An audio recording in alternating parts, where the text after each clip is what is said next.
نه رباب او دنبور است، نه ستار ملا ماما جان، چطور برم به مزار ملا ماما جان.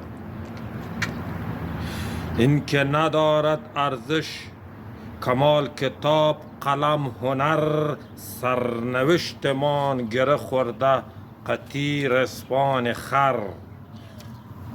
برادران محترم، با عرض معذرت که من نشرات پشتوی ما کمکی زیاد شده بود.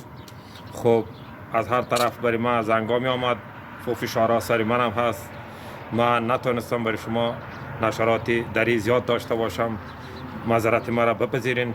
و وقت خرماکاری است، بخصوص در مزارجان شریف که خرما میشه در ولایت های اطراف مزارجان که ولایت های گرمسیر هستن و جایی که گرم هستن و جایی که برف نمیشه. شما خرما را که میخورین تخمش بکارین. ملا صاحب خود میگه که خرما را بخور ثواب داره، من میگم تخمش بکار، نه گناه و نه عذاب داره. در کمپین ملی یک وجیبه ملی است. من از کدام مؤسسه و از کدام مرجع حمایت نمیشم.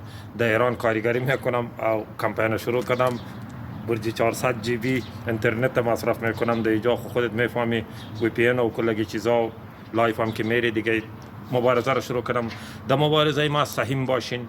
ما از شما نشرات ما ادامه داره و در ولایت های بامیان و ولایت های دیگه هم مانده، شما ورخطا نشین. حالی نوبت شما آمد، از صبح به بعد خب روزی الا دو شعر جور کنم دیگه برای شما تقدیم کنم. بدون شعرم که من نمیتونم برنامه خود پیش ببرم، چون باید مخاطبین ما خوشم باشن، چون مسافر هستن اکثرشون. به امید روزی که باز در مزارجان باشیم و هم در